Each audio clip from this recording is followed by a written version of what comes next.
nuestro estudio de Marcos.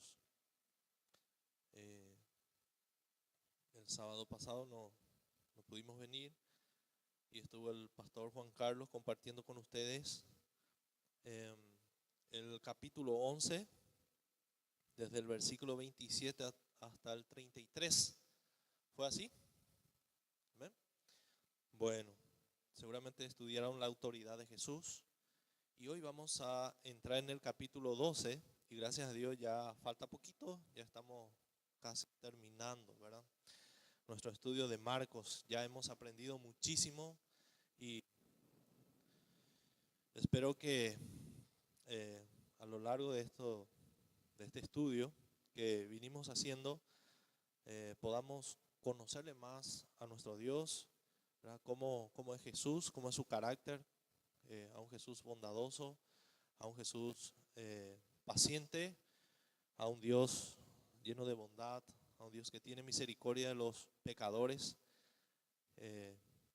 Y eso es lo que nos relata el Evangelio de Marcos, que Jesús no vino a ser servido, sino Él vino a servir. Y ojalá que eso pueda penetrar en nuestros corazones y podamos también nosotros seguir el modelo de vida de Cristo, porque Él es nuestro ejemplo. Yo sé que en nuestra humanidad, en nuestra debilidad, muchas veces nos cuesta, ¿verdad? Y siempre nos va a costar, pero ahí está el Espíritu Santo para ayudarnos, ¿verdad? No es fácil para nosotros porque tenemos un corazón malo. Por eso nomás es difícil, porque somos malos, somos pecadores. Y el Señor sabe eso, ¿verdad? Sabe eso. Entonces, Él nos dejó escrito en su palabra su voluntad, cuál es su voluntad y sus mandamientos para que nosotros podamos seguir sus pisadas, ¿verdad? Y Él nos dejó ejemplo de vida. Él le dijo a sus discípulos que sigamos su ejemplo, y es lo que anhelamos, ¿verdad? Es lo que anhelamos y es lo que debemos hacer, y es lo que debemos pedirle a Dios todos los días, que nos ayude a seguir su ejemplo. Entonces el tema de esta noche se titula La maldad del hombre. Y el título que le pone Reina Valera a este pasaje, el capítulo 11, desde el versículo 1 hasta el versículo 12, los labradores malvados, ¿verdad? Entonces vamos a leer el capítulo 12, versículo 1 hasta el 12. Entonces comenzó Jesús a decirles por parábolas: un hombre plantó una viña, la cercó de vallado, cavó un largar, edificó una torre y la arrendó a unos labradores y se fue lejos. Y a su tiempo envió un siervo a los labradores para que recibiese de estos del fruto de la viña. Mas ellos, tomándole, le golpearon y le enviaron con las manos vacías. Volvió a enviarles otro siervo, pero apedreándole, le hirieron en la cabeza y también le enviaron afrentado. Volvió a enviar otro, y a este mataron, y a otros muchos, golpeando a unos y matando a otros. Por último, teniendo aún un hijo suyo amado, lo envió también a ellos, diciendo: tendrán respeto a mi hijo. Mas aquellos labradores dijeron entre sí: este es el heredero, venid, matémosle, y la heredad será nuestra. Y tomándole, le mataron y le echaron fuera de la viña. ¿Qué pues hará el Señor de la viña? Vendrá y destruirá a los labradores y dará su viña a otros. Ni aun esta escritura habéis leído: la piedra que desecharon los edificadores ha venido a ser cabeza del ángulo. El Señor ha hecho esto, y es cosa maravillosa a nuestros ojos. Y procuraban prenderle, porque entendían que decía contra ellos aquella parábola, pero temían a la multitud y dejándole se fueron. No es muy difícil para entender esta parábola, ¿verdad? Seguramente ya se imaginarán de quién está hablando. ¿Quiénes son? ¿Quién es el dueño de la viña? ¿Quiénes son los siervos? ¿Y quién es el hijo? ¿Quién es el hijo? Entonces, mis hermanos, desde la caída del hombre, nosotros vemos claramente cómo la maldad vino evolucionando en extremo en las personas. Y por causa de eso, las personas demuestran una abierta rebelión contra Dios. Nadie le respeta a Dios, nadie le quiere dar honra a Dios, nadie quiere darle gloria a Dios. Cada uno quiere vivir para sí mismo, ¿verdad? Ama sus pecados, nadie tiene temor de Dios. Así vive el mundo. Entonces, en el pasaje anterior, en el versículo 18, del versículo 27 habla de la autoridad de Jesús. En el versículo 28 le hicieron una pregunta a Jesús, y seguramente estudiaron el sábado pasado, y dice, y le dijeron, ¿con qué autoridad hacéis estas cosas? Le dijeron los religiosos, los fariseos, ¿y quién te dio autoridad para hacer estas cosas? Y en el versículo 28 Jesús le respondió y le dijo, os haré yo una pregunta, respondedme y os diré con qué autoridad hago estas cosas. O sea, los judíos o los fariseos lo que le dijeron fue, ¿dónde está tu credencial para que vos puedas hacer estos milagros? Porque los fariseos tenían credenciales, o las personas que hacían milagros tenían que tener sus credenciales. ¿Y quiénes daban eso? Eran los fariseos. Entonces le preguntaron a Jesús, ¿dónde está tu credencial? ¿Con qué autoridad? ¿Quién te autorizó para que tú vengas a hacer milagros y estas cosas aquí? O echarle a todo el mundo del templo. ¿Quién te dio autoridad? Porque no fuimos nosotros no te dimos. Y Jesús le dice ahí, le hace otra pregunta. En el versículo 30 dice, ¿el bautismo de Juan era del cielo o de los hombres? Respondedme. Ellos no pudieron, sabían la respuesta, pero no quisieron responder. No quisieron.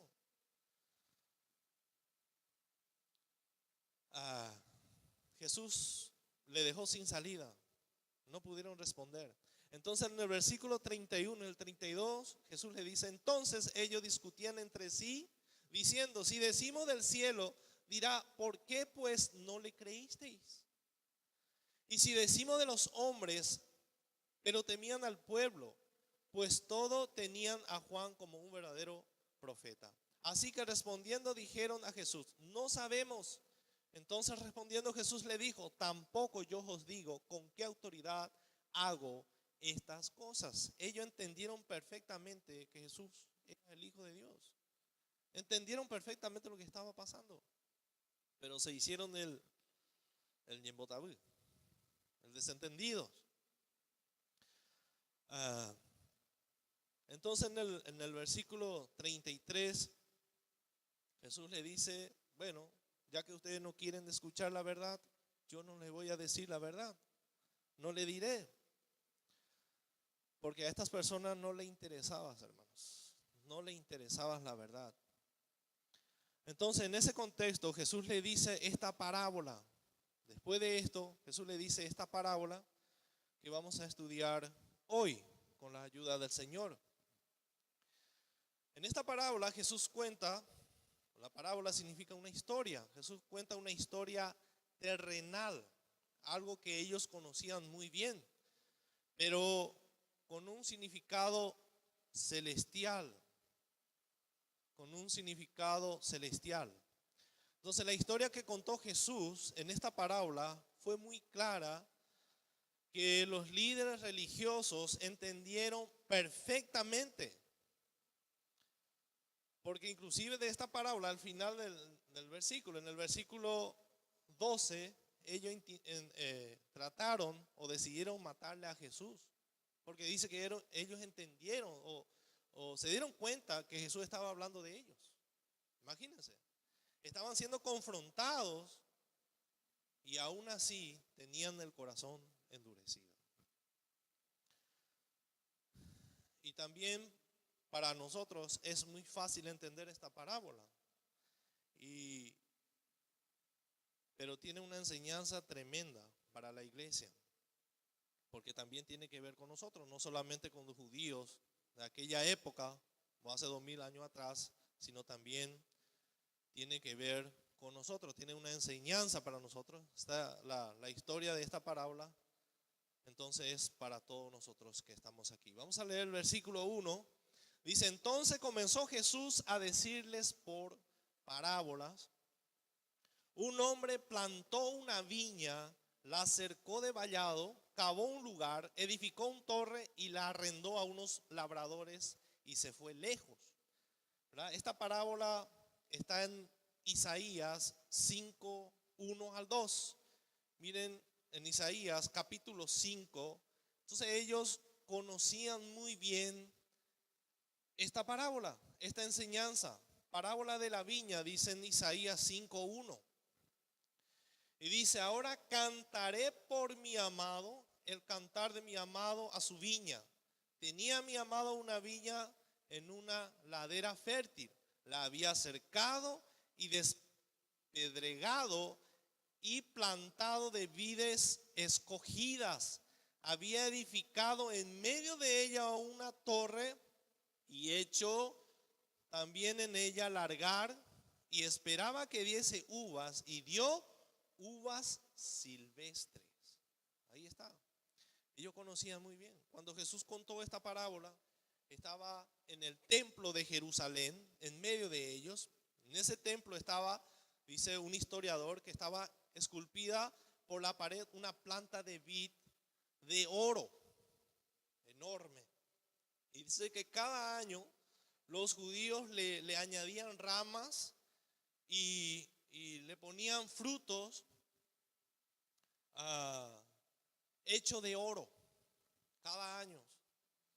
Ellos sabían que la viña simbolizaba a Israel, que la planta de vid simbolizaba la nación de Israel.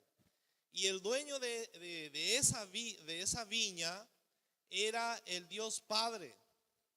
Era el Dios Padre, porque a través de Israel Dios iba a mostrar, a conocer su gloria. Entonces Dios le eligió a Israel para que Israel sea luz para las naciones. Entonces Israel no fue hecho para sí mismo, sino para la gloria de Dios. Ellos tenían que vivir para la gloria de Dios, algo que no hicieron. Quisieron vivir para ellos mismos. Se olvidaron del propósito por el cual Dios le llamó.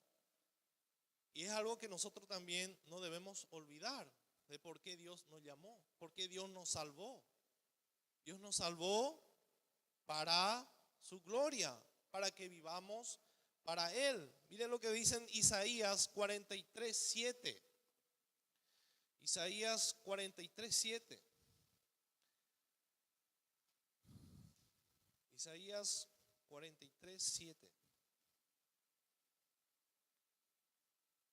Dice lo siguiente: todos los llamados de mi nombre, para gloria mía los he creado, los formé y los hice. Entonces esta viña era cuidada, protegida por Dios mismo, por nadie más. Dios mismo cuidaba. La segunda parte del versículo 1 del capítulo 12 dice: edificó una torre y la arrendó a unos labradores y se fue lejos. El dueño arrendó y se fue lejos. Le dejó como un alquiler. Pero después de pasado un tiempo, él tenía que venir para cobrar por el alquiler. Y vino. Estos labradores, ¿a quién representa? ¿Qué dicen ustedes? ¿Quiénes son estos labradores? Estos labradores representan a los líderes de Israel. Los líderes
a los líderes religiosos de Israel. Y a su tiempo dice, envió un siervo a los labradores para que recibiese de estos del fruto de la viña. El dueño envió a sus siervos, confiado que le iban a pagar, confiado que seguramente eh, cosecharon mucho, recibieron muchos frutos, cuidaron bien la viña. Ah, entonces el dueño le envió a sus siervos para cobrar por el alquiler. Pero ¿qué hicieron? Pero ellos le golpearon y le mandaron con las manos vacías. Miren lo que hicieron, hermanos. Y a su tiempo envió su siervo a los labradores para que recibiese de estos del fruto de la viña. Mas ellos tomándole, le golpearon y le enviaron con las manos vacías. Qué terrible, ¿verdad? Cuando estuve leyendo este pasaje dije, lo primero que resaltó acá un carácter de Dios es su paciencia. Y dije, qué paciente es Dios. Porque si fuéramos, o si fuera cualquiera de nosotros, ¿cómo reaccionaríamos? Imagínense, a tu funcionario le mandaba a que le cobre a la persona que te debe y después tu funcionario viene así, todo golpeado, con la cabeza rota. ¿Qué es lo primero que vamos a pensar? Vamos a demandarle. Vamos a darle su merecido. Le voy a demandar. Pero este el dueño no hizo eso. Y miren cómo reaccionó el dueño. No reaccionó con enojo, no reaccionó con ira. Más bien sigue enviando más siervos para tratar con los labradores malvados. Porque estas personas eran malvadas. Entonces ¿qué anhelaba el dueño? ¿Qué quería el dueño de la viña? Quería que los labradores entren en razón y digan, sí, vamos a pagarle, vamos a rendirle cuenta. Él tiene razón, él es el dueño. Nosotros solamente cuidamos, arrendamos. No tenemos derecho de querer quitarle al dueño algo que no es de nosotros. Entonces, eso es lo que el dueño quería, que ellos entren en razón y digan eso y que se arrepientan. Así que envió más siervos. Los siervos representan a los profetas. Entonces los labradores son los judíos, los religiosos, los líderes de Israel. Los labradores o los siervos son los profetas. Para que podamos entender. El versículo 4 dice, volvió a enviarles otro siervo, pero apedreándole, le hirieron en la cabeza y también le enviaron afrentado. Y acá uno va a decir, no, pero este ya es el último. 2 veces, pero ellos volvieron a herirle al siervo y le enviaron.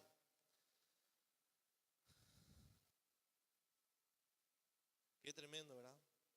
Pero miren la paciencia de este hombre. les envía a otro siervo. En el versículo 5, todavía no piensa vengarse, no piensa hacerles daños, más bien seguramente pensó, bueno, le voy a enviar más siervos, seguramente se van a arrepentir. El versículo 5 dice, volvió a enviar otro y a este mataron. Este ya no le golpearon, sino mataron, y a otros muchos, golpeando a unos y matando a otros. Qué crueldad, ¿verdad? Entonces a los otros le golpearon, pero a este y a esto ya le mataron. Entonces, hermano, que este hombre ya tenía, o sea, tiene el derecho de enviarle un ejército, de mandarle a estas personas malvadas, o mandarle a matar, porque actuaron mal, actuaron en maldad, no tuvieron misericordia. Pero nuestro Dios es paciente, hermanos. Eso es lo que trata de enseñarnos este pasaje, que nuestro Dios es paciente. ¿Y cuántos saben eso? Con nosotros, hermano. Si no fuera por su paciencia, hoy ya no estaríamos aquí. O sea, al amanecer, al levantarnos, ya chau.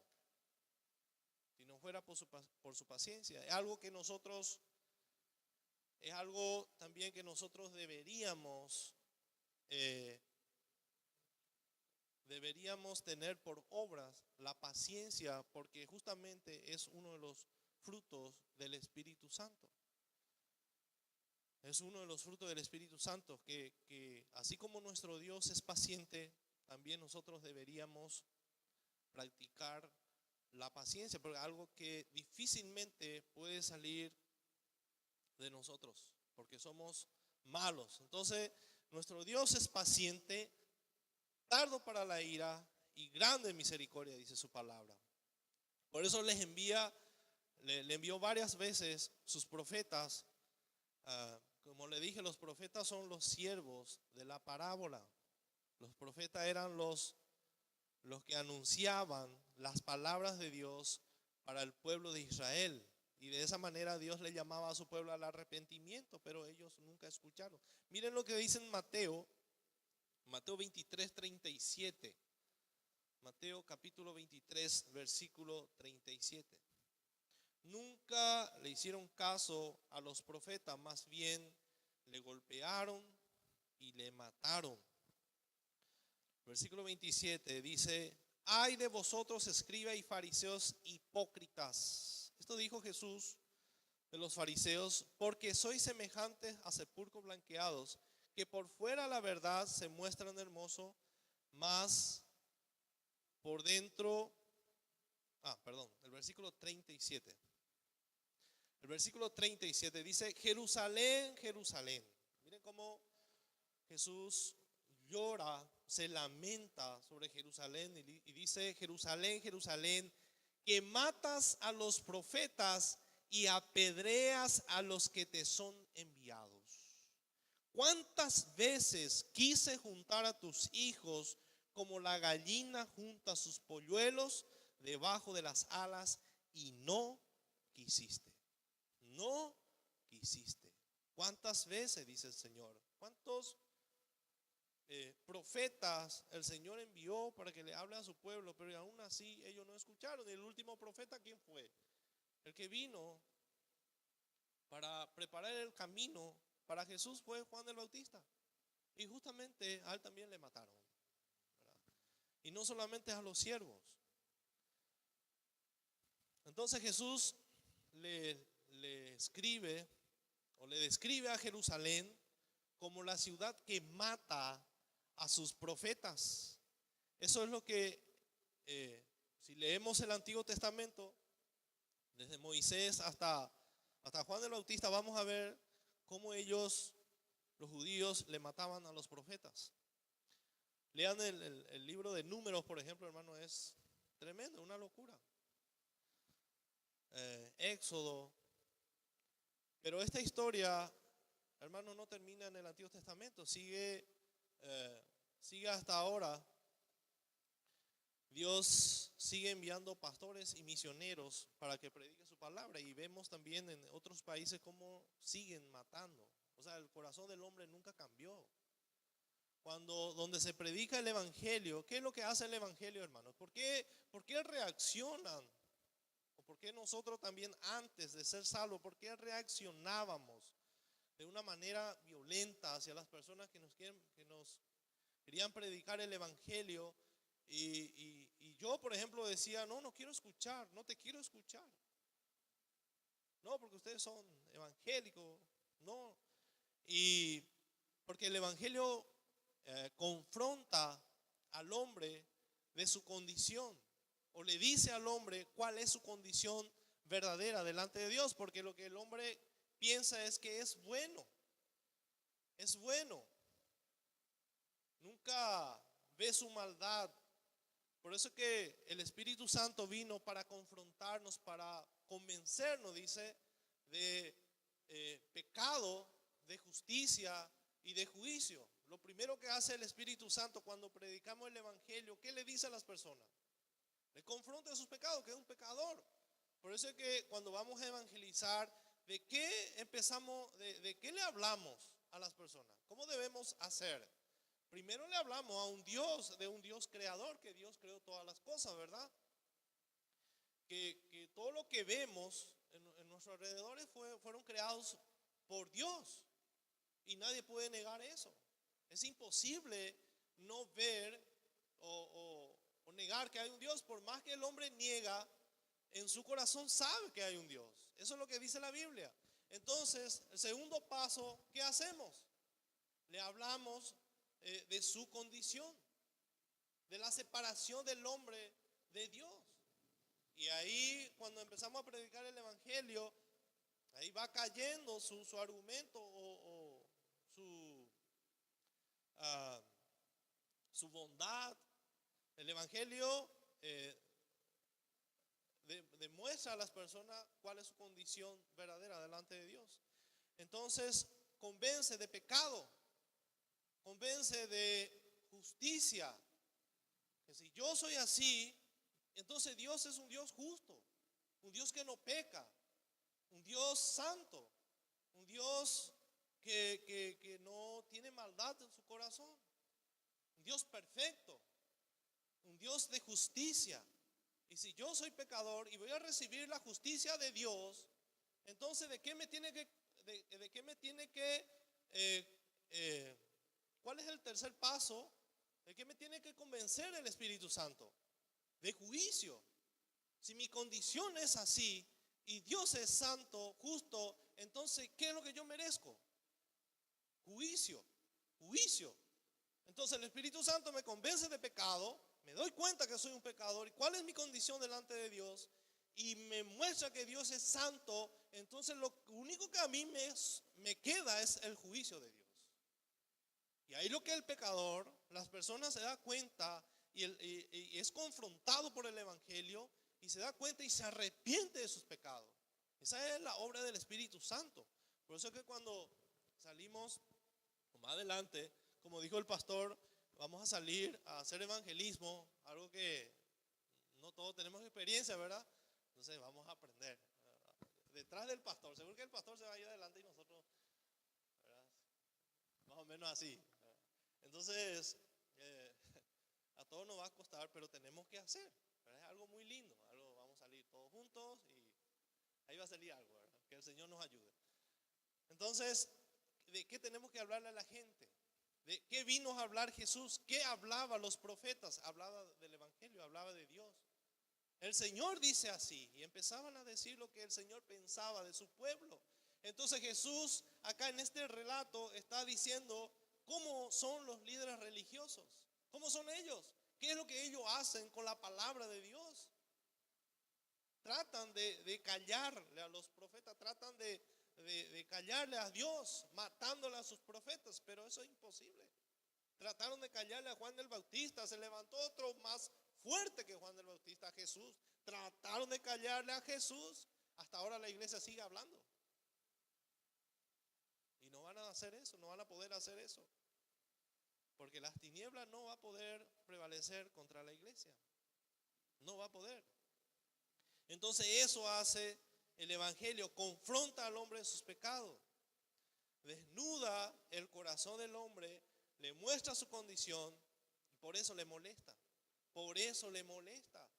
No quieren escuchar la verdad. Y legalmente cuando nosotros muchas veces, cuando leemos la Biblia, hay versículos que legalmente nos gustaría borrar muchas veces, seguramente, ¿verdad? Porque somos confrontados y dice tan claramente lo que tenemos que hacer, algo que nosotros no queremos hacer. Entonces, no molesta. No molesta, como me dijo una vez una persona, este versículo está mal en la Biblia. No tenía que estar en la Biblia. Porque dice que Dios no vino a traer paz sino espada. Y me dijo, ¿cómo Dios va a hacer eso? Yo creo que este pasaje se escribió mal. No se escribió. Miren lo que dice en Juan capítulo 8, versículo 45. Jesús le dijo a los fariseos, Juan 8:45, otra confrontación. ¿Qué le dice? Y a mí, porque digo la verdad, no me creéis.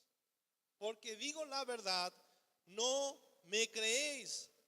Entonces, ellos entendieron lo que Jesús estaba diciendo y sabían que era verdad, pero decidieron no creerle. Eso es lo que sucede con un corazón cuando el corazón se va endureciendo. Por eso es que en Hebreos hay una exhortación que dice que debemos animarnos, debemos decirnos que para que no tengamos un corazón malo, para que el corazón no se endurezca. ¿Por qué? Porque la verdad, cuando el corazón se endurece, ya no hay lugar para la verdad en nuestro corazón. Ya queremos mejor bien escuchar un argumento del hombre o algo que nos gusta escuchar. Eso es lo que muchas veces quiere suceder. Entonces ellos aman la mentira y prefieren escuchar que hablen bien de ellos, por ejemplo. Querían aparentar, eso es lo que siempre hacían. Aparentaban delante de las personas, pero Jesús vino y le confrontó y le sacó afuera lo que había en el corazón de ellos. Entonces ellos no querían escuchar la verdad, porque la verdad confronta, la verdad desnuda nuestro corazón. Entonces ellos prefieren la mentira.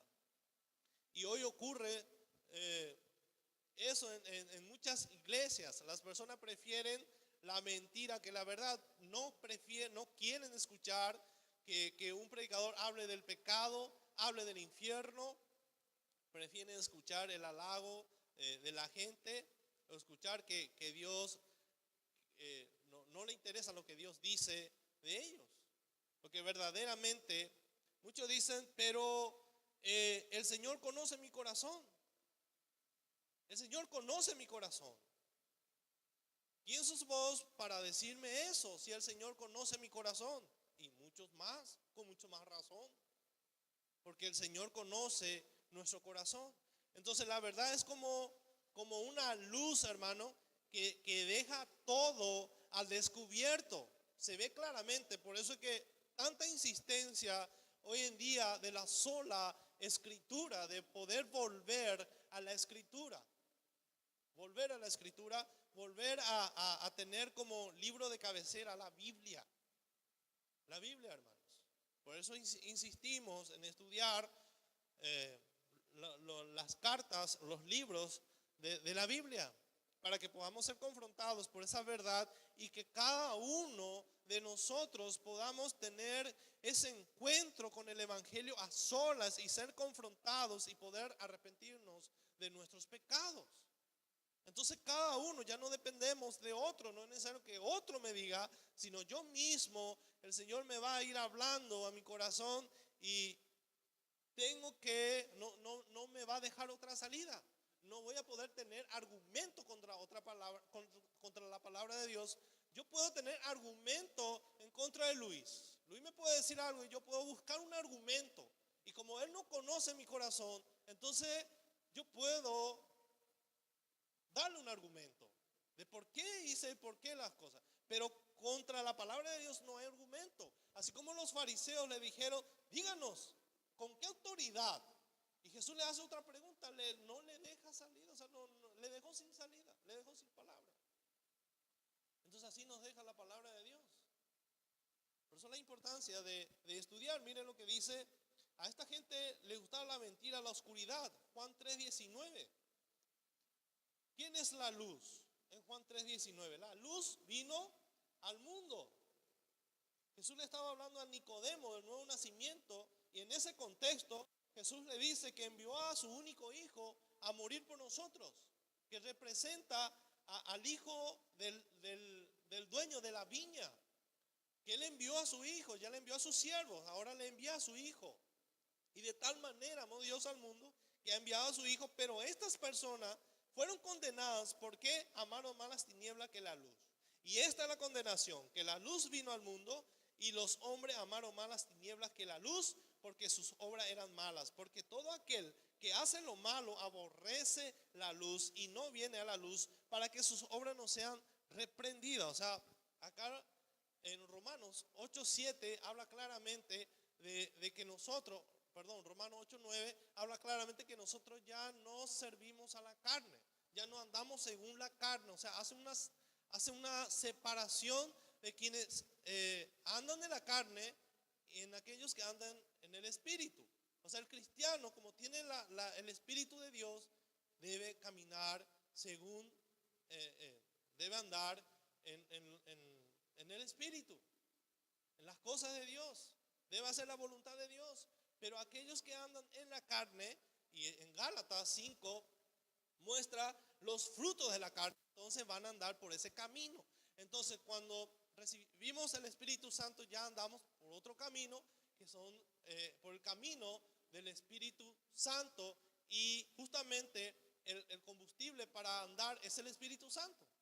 Ya conocemos el camino por donde caminar, entonces Dios pone su Espíritu como un combustible y ¡pium!, nos vamos. Entonces, ellos amaron más las tinieblas que la luz. Pero ahora viene la parte increíble de esta parábola, hermanos. El versículo 6. Eran siervos, pero mire lo que decidió hacer este señor, el dueño de la viña. Por último dice, último intento, y envía a su propio hijo, hermanos. Envía a su propio hijo. Entonces, como le dije, acá la palabra que tiene que quedar impregnada en nuestras mentes es la paciencia. La paciencia de Dios, hermanos. Un Dios paciente. Miren lo que dice en el versículo 6. Por último, teniendo a un hijo suyo amado. Esto en otra versión dice, amaba profundamente a su hijo, dice. Imagínense alguien que ama profundamente, ya le hicieron barbaridades a sus siervos y este se anima a enviarle a su único hijo, y este hijo es muy amado por su padre. Entonces mataron a sus siervos, pero tal vez él pensó, no le van a hacer daño a mi hijo, le van a respetar, seguramente le van a respetar porque es el hijo del dueño de la viña, el que va a ir. Pero no fue así. Dice, por último, teniendo aún un hijo suyo amado, lo envió también a ellos, diciendo, tendrán respeto a mi hijo. ¿Dónde Dios usó la misma palabra para referirse a su hijo de esta manera? Encontramos en Marcos, donde Jesús estaba bautizando. Jesús dijo, tú eres mi hijo amado, en que tengo complacencia. El hijo amado de Dios. Entonces acá hay una diferencia entre siervos y el hijo de Dios. Los otros eran siervos, pero este era el heredero del dueño. Este era el hijo del dueño, no un siervo. No alguien que fue creado, sino alguien que salió del padre. Un hijo, no alguien contratado, sino este era un hijo, el creador de todas las cosas. Y este era Jesús, hermanos, el único, incomparable, porque Él es el Hijo de Dios, no un ser creado, sino Él es el creador de todas las cosas, dice la Biblia, nuestro Dios todopoderoso. Entonces no podemos igualarle a Jesús a los siervos, sino Jesús es único. Eso es lo que Jesús le estaba diciendo a los fariseos. Yo soy el Hijo amado del Padre. Yo soy el Hijo amado del Padre. Y al saber esto, ¿cómo tenían que reaccionar estos labradores teniendo al Hijo de Dios en su frente? ¿Cómo tenían que reaccionar? Con respeto, ¿verdad? Eso es lo que esperaba Dios. No, estos me van a respetar porque es mi hijo. Con respeto. Pero miren lo que pasó en el versículo 7. Mas aquellos labradores dijeron entre sí: este es el heredero, vení, matémosle y la heredad será nuestra. Miren lo que dijeron. Entonces son las mismas palabras que dijo Caifás en Juan 11:49. Esto es increíble. Jesús estaba diciendo, estaba profetizando lo que ellos iban a hacer con él. En Juan 11:49. En Juan 11:49. Juan 11:49. Al 50. Entonces Caifás, el título del 45 dice: el complot para matar a Jesús. Entonces Caifás, uno de ellos, sumo sacerdote, aquel año les dijo: vosotros no sabéis nada, ni pensáis que nos conviene que un hombre muera por el pueblo y no que toda la nación perezca. Esto no dijo por sí mismo, sino que como era el sumo sacerdote aquel año, profetizó que Jesús había de morir por la nación. Y eso es lo que Jesús le estaba diciendo. Deciden matar al hijo para quedarse con la viña, como si fuera de ellos. No eran el dueño, hermano. Alquilaron. Entonces, ¿qué es lo que Jesús nos enseña aquí en este pasaje?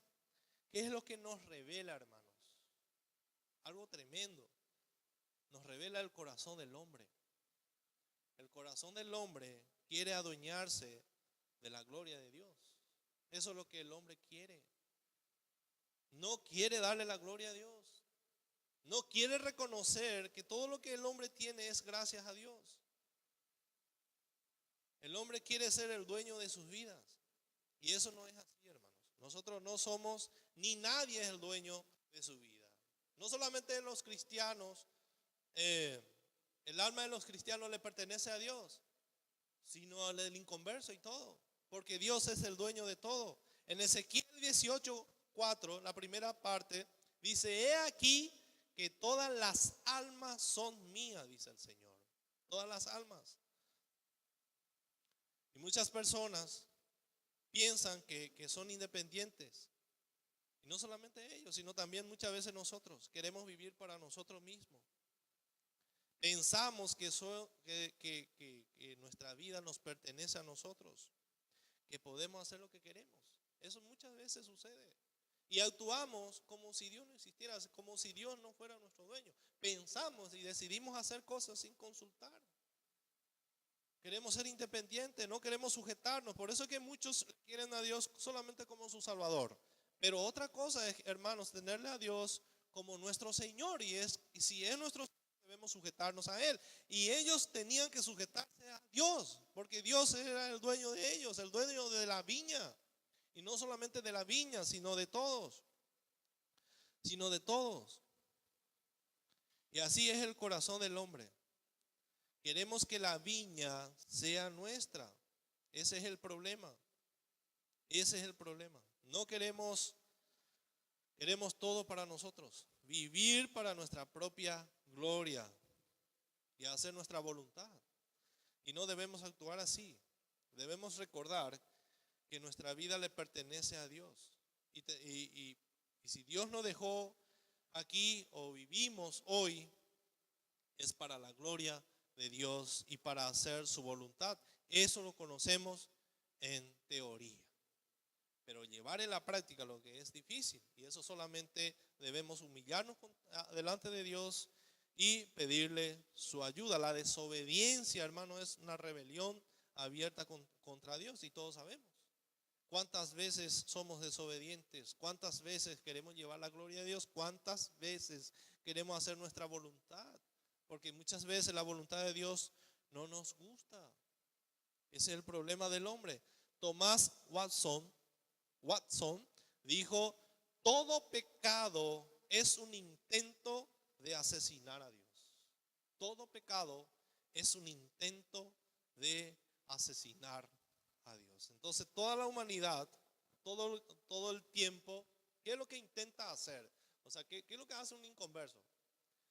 Entonces toda la hora intenta matarle a Dios, porque nunca van a reconocer que Dios es el dueño de las cosas o darle gloria a Dios. Solamente un cristiano, y hasta nosotros muchas veces no hacemos, conociendo, sabiendo cuál es la voluntad de Dios. Y otra historia que encontramos en la Biblia que Jesús le contó a los fariseos es el del hijo pródigo. ¿Qué hace el hijo pródigo? Él se fue de la casa, le pidió la heredad a su padre. Cuando los judíos escucharon esa parábola, seguramente se pusieron y dijeron: pero ¿qué clase de hijo es este? Este merece la muerte. Ese merece la muerte. ¿Cómo que va a pedir fuera de tiempo su heredad? ¿Acaso no el padre no tiene que morir primero? Pero este pidió la heredad antes de tiempo y se fue. Y el otro hermano que se quedó seguramente dijo: qué malo mi hermano.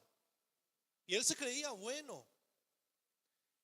Y dijo seguramente en su corazón: si él se arrepiente y vuelve, seguramente mi padre ya no le va a recibir.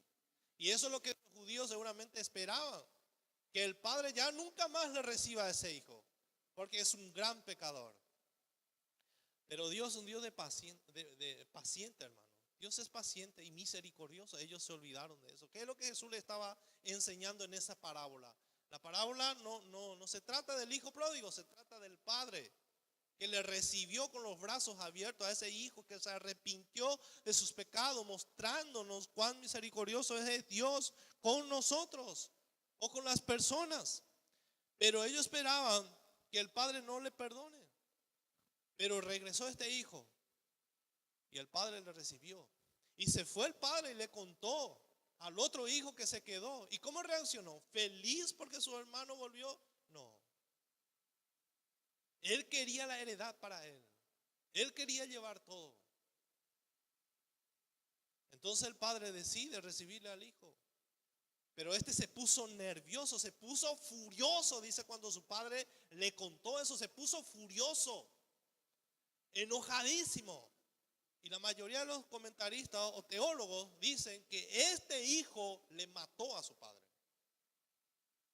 Le mató a su padre. Y yo creo eso, que así fue. La Biblia no dice, pero da para pensar eso, porque ellos representaban a los fariseos. No querían, ellos todo querían para ellos. Querían para ellos. No querían compartir con nadie. La viña querían para ellos. Entonces, eso es lo que hace la codicia. Nos hace desear lo que no es de nosotros o lo que no nos corresponde. Entonces, ¿qué es lo que el hombre busca constantemente? Sacarle a Dios de su camino y vivir para él mismo. Sacarle a Dios. Ojalá que Dios que Dios no exista. Dice el necio en su corazón: Dios no existe. Quiere negar que Dios no existe, la existencia de Dios, pero no puede. Sabe que hay un Dios y que algún día tiene que dar cuenta de su obra. Versículo 8: los labradores querían la viña para ellos, y tomándole, dice, le mataron y le echaron fuera de la viña. Y es lo que hicieron con Jesús. Le sacaron fuera de Jerusalén para matarle. Para matarle. Eso fue lo que hicieron con el Hijo de Dios. Por eso no había perdón para ellos, hermanos. No había perdón para ellos, porque le mataron blasfemaron contra el Espíritu Santo. Claramente Jesús vino y hizo muchos milagros delante de ellos para que ellos puedan ver que Él era el Mesías y que solamente Jesús podía hacer los milagros que Él hacía, el Hijo de Dios. Pero ellos aún así, teniendo tantas pruebas delante de ellos, no quisieron saber nada, le mataron. Y ahora viene el juicio de parte de Jesús. Versículo 9. ¿Qué pues hará el Señor de la viña? Vendrá y destruirá a los labradores y dará su viña a otros. La gran pregunta, ¿qué hará el dueño de la viña? ¿Qué dicen ustedes? ¿Qué hará este dueño ahora? Ya le envió a sus siervos, ya le envió a su hijo, le mataron a su hijo. ¿Qué hará el dueño de la viña? Miren el pasaje paralelo que está en Mateo capítulo 21 versículo 41. Marcos no nos dice la respuesta, pero Mateo sí. Pasaje paralelo, versículo 41 del capítulo 21. Jesús le hizo una pregunta, ¿qué hará? ¿Qué pues hará el Señor de la viña? ¿Qué pues hará? Y miren lo que ellos respondieron. Mateo 21, versículo 41. Miren lo que le dijeron. Ellos mismos respondieron esto. A los malos destruirá sin misericordia y arrendará su viña a otros labradores que le paguen el fruto a su tiempo. Ellos mismos dieron la respuesta. Ellos respondieron. Qué sabiduría de Jesús, ¿verdad? Ellos mismos se condenaron. Y es lo que, ¿se acuerdan ustedes la historia de Natán? Lo que hizo con David. Le contó una historia. Es lo que Jesús hizo con los fariseos. Le voy a contar una historia sobre una viña. Y ellos mismos dijeron lo que el dueño tiene que hacer con esos labradores malvados. Y ellos se dieron cuenta que ellos eran esas personas. ¿Qué le dijo Natán a David? Le contó una historia. Un hombre tuvo una visita y no quiso matar su oveja. Le quitó a un hombre pobre que tenía una sola oveja y mató un hombre malvado. Y David se quedó así. Natán a David, ¿qué crees que el Señor haga con este hombre? Tiene que morir. Rápido emitió un juicio. ¡Pah! Tiene que morir. Ese hombre eres tú. Entonces es la misma cosa que Jesús hizo con ellos. Ellos mismos dijeron, a los malos destruirá sin misericordia y arrendará su viña a otros labradores. ¿Quiénes son estos otros labradores, hermanos? Nosotros somos, hermanos. Que le paguen el fruto a su tiempo.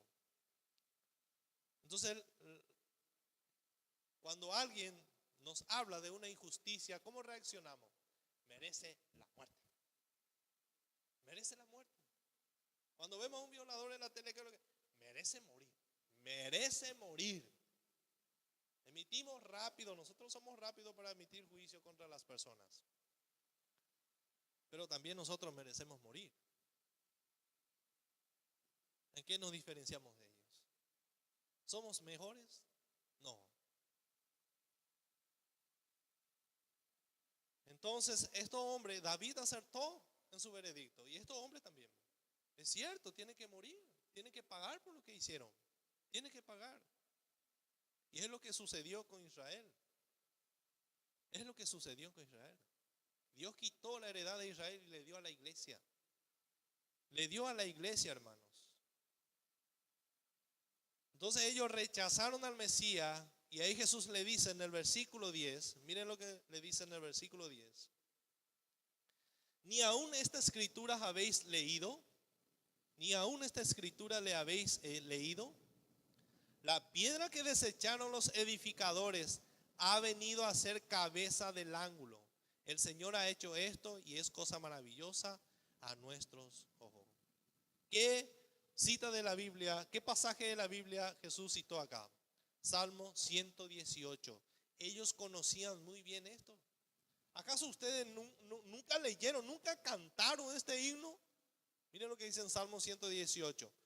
Ellos cantaban este himno, hermanos. Cada año en la Pascua, en la semana de la Pascua, ellos cantaban este himno. Ya hablamos la vez pasada de eso, que ellos cantaban. Salmo 118, 22, 23. La piedra que desecharon los edificadores ha venido a ser cabeza del ángulo. De parte de Jehová es esto, y es cosa maravillosa a nuestros ojos. Ellos cantaban esto todo el tiempo y pasó con ellos. Es como una persona que predica todo el tiempo del infierno, todo el tiempo sobre la condenación, y después recibe esa persona la condenación. Puede suceder eso. Entonces los judíos cantaban este salmo durante la semana de la Pascua. Eso fue lo que Jesús les dijo. ¿Acaso no saben ustedes este himno? Y una piedra, esa piedra se usaba para edificar edificios, casas, una piedra principal que se ponía en una esquina, y sobre esa piedra se edificaba una piedra grande, una piedra fuerte. Entonces esta piedra tenía que ser bien examinada. Como un arquitecto, Beto conoce eso. Para hacer una zapata se tiene que poner una base firme, y esta piedra se usaba para eso, una zapata. Y de ahí se edificaba encima. Y era bien examinada esta piedra. Ellos miraban, ellos decían, observaban si es buena la piedra. Y si era buena, colocaban. Y eso es lo que ellos hicieron con Jesús. Examinaron esa piedra y desecharon. No sirve. Entonces Dios, esa piedra que ellos desecharon, usa esa misma piedra para edificar encima su iglesia. El fundamento de nuestra fe. Esa misma piedra que fue desechada por Israel, entonces Dios usa para edificar su iglesia sobre Jesús. Sobre Jesús. Entonces ellos nunca entendieron. Ellos cantaban, pero nunca entendieron lo que cantaban. Nunca entendieron lo que decían. Es como hablar de la palabra de Dios y uno no entiende. No tiene cabida en su corazón. Entonces eso es lo que ocurrió con ellos. Nunca entendieron.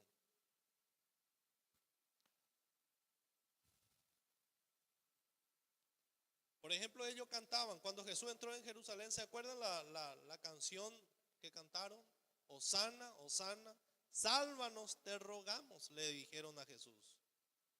¿Y dónde se encuentran estas palabras que ellos cantaron? En el Salmo 118 también, en el versículo 25, 26. Ellos conocían ese salmo, pero no entendían, no creían.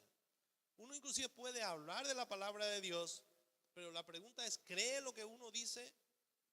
O sea, uno puede decir, hablar perfectamente o predicar perfectamente, pero ¿crees lo que uno predica? ¿Será que el que está predicando cree o solamente conoce? Esa es la gran pregunta. Acá la cuestión no es conocer, la cuestión es creer. No solamente conocimiento, por eso es que muchos atacan el conocimiento. Atacan el conocimiento, ¿por qué? Porque el conocimiento tiene que ser coherente con mi forma de vivir. O sea, si eso no refleja lo que yo conozco mucho y no refleja mi vida, entonces algo está pasando. Entonces el salmo, ellos conocían ese salmo.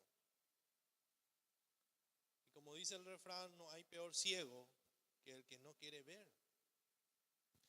Estos hombres no querían ver, eso es obvio, hermanos. Miren lo que dice en el versículo 12.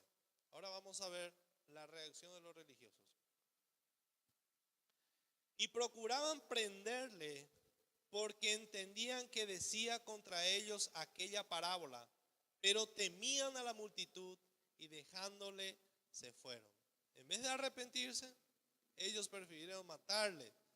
y así cumplir lo que Jesús predijo en el versículo 7 de ellos. Mas aquellos labradores dijeron entre sí: este es el heredero, venid, matémosle y la heredad será nuestra. Se reunieron para planificar cómo matar al hijo del dueño. Imagínense lo que hicieron. No, este es el hijo del dueño, vamos a matarle, sin temor. Ellos tenían más temor de los hombres que de Dios. Y es lo que muchas veces sucede también con nosotros. Tenemos más temor que los hombres que de Dios. Mateo 21, 46, pasaje paralelo. Vamos a leer. Mateo 21, 46. Dice: pero al buscar cómo echarle mano, temían al pueblo, porque éste le tenían por profeta. Tenían más temor del pueblo que a Dios. Como dijimos, eso es lo que muchas veces ocurre también con nosotros. Ellos prefirieron la admiración de la gente, preferían quedarse bien con la gente, porque querían el aprecio de ellos, querían seguir recibiendo gloria de los hombres, y finalmente decidieron matarle al Hijo de Dios. Ellos querían la viña, pero terminaron perdiendo, hermanos. Querían la gloria, pero terminaron perdiendo. Porque en el año 70 vino la destrucción sobre Jerusalén. Fue totalmente destruido. Entonces, lo que Israel no supo hacer, Dios le da a la iglesia para hacer el trabajo de llevar las buenas nuevas y ser luz para las naciones. Nosotros tenemos ese trabajo. Lo que Israel no quiso hacer, no quiso la verdad, no quiso ni siquiera predicar la verdad, no quisieron hacer, no quisieron darle la gloria a Dios, no quisieron vivir para Dios. Y debemos examinarnos nosotros: ¿estamos viviendo para la gloria de Dios? ¿O decimos? Podemos decir, pero otra cosa es vivir, porque el Señor conoce el corazón, y es una enseñanza tremenda, hermanos. No tenemos que querer adueñarnos de la gloria de Dios. La gloria no nos pertenece a nosotros ni un chiquitito, sino Dios nos salvó para su gloria, y lo que debemos entender es que debemos vivir para su gloria. Entonces, pero para eso fuimos salvados, para eso fuimos rescatados de nuestras vanas maneras de vivir. Y también nosotros en otro tiempo rechazábamos y vivimos mucho tiempo. Yo viví mucho tiempo para mí mismo, pero ahora ya no tiene que ser así. Ya no debemos llevar una vida independiente de Dios, más bien una vida dependiente de Él. Entonces esto es algo muy personal, hermanos. ¿Por qué? Porque la vida cristiana es personal y también a la vez comunitaria, porque somos una familia.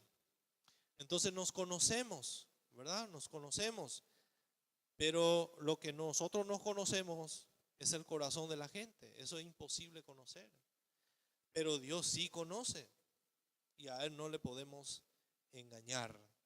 Pero lo que debemos entender y aprender en esta noche es que Dios es paciente con nosotros. No solamente con aquellos labradores, sino también es paciente con nosotros. Entonces esta piedra sirve para dos cosas. Sirve para tropiezo y también para salvación. Jesús sirve para condenación y también para salvación. Condenación para aquellos que le rechazan, a pesar de escuchar su palabra, a pesar de escuchar muchas veces. Así Dios habla, y en este tiempo dice en Hebreo que Dios ya no nos habla a través de los profetas, sino a través de su Hijo Jesucristo. Y nosotros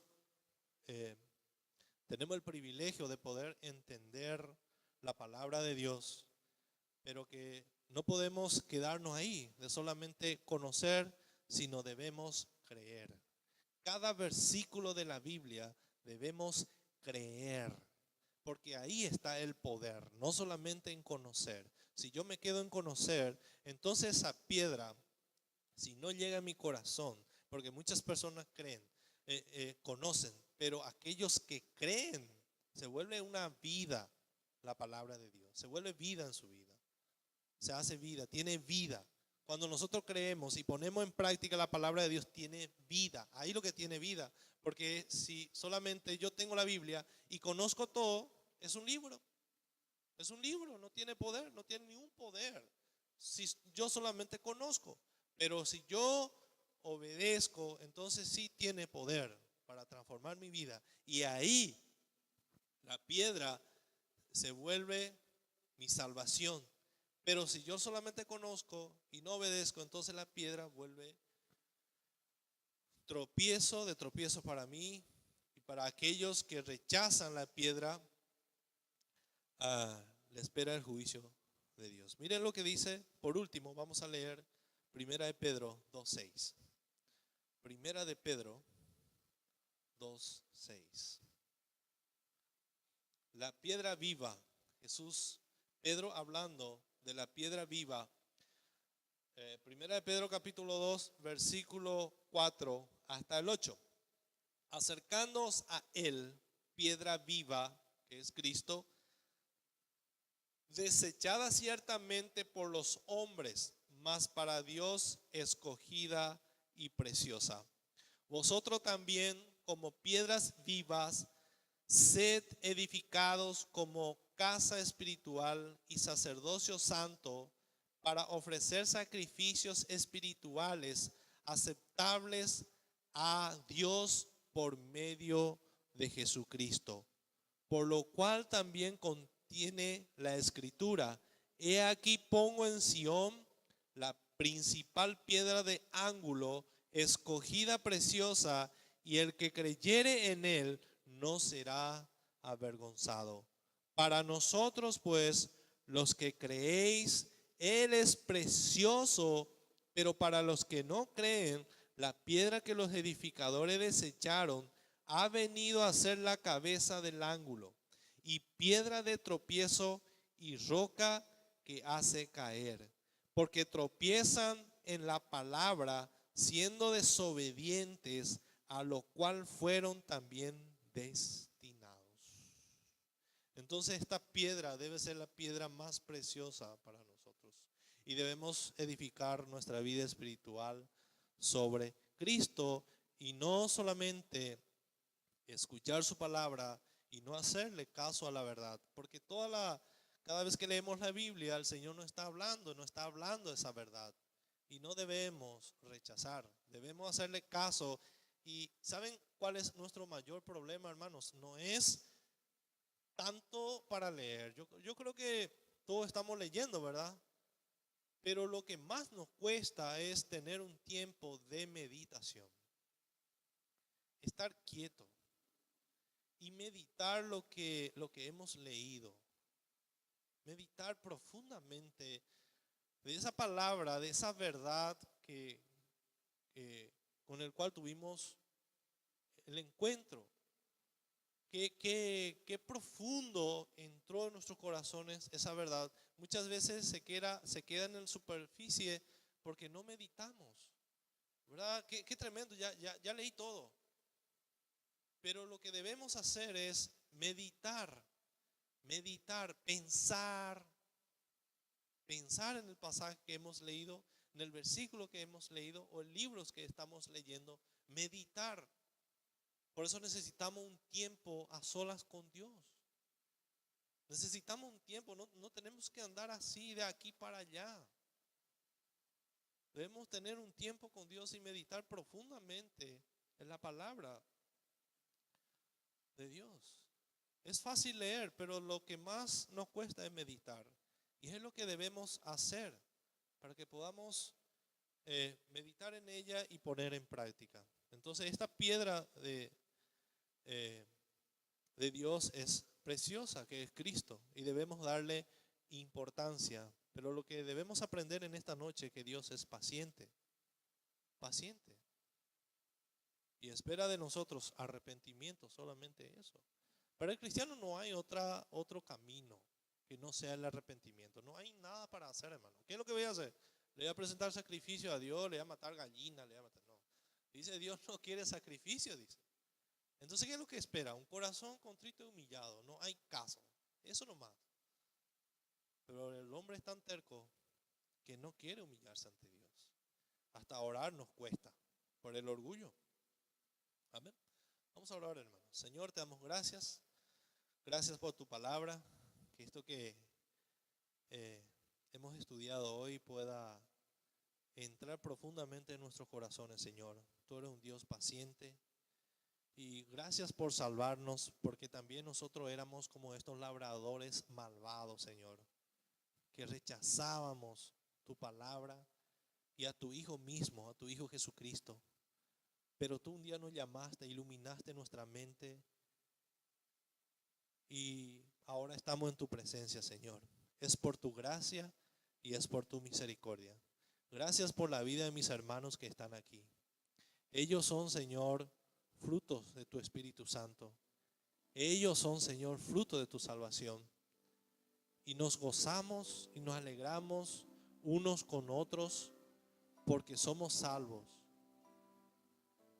Ayúdanos a vivir felices y contentos y amándonos unos al otro, porque para esto tú nos llamaste, Señor, para que podamos dar testimonio de aquel que nos salvó de las tinieblas y nos puso en su luz. Gracias por tu Hijo Jesucristo y que podamos realmente, Señor, meditar en tu palabra, tener más comunión con tu evangelio y ser confrontados por la verdad, pero que no endurezcamos nuestros corazones de esa verdad, sino más bien podamos abrazar y amar la verdad. Ayúdanos, Señor. Te lo pedimos en el nombre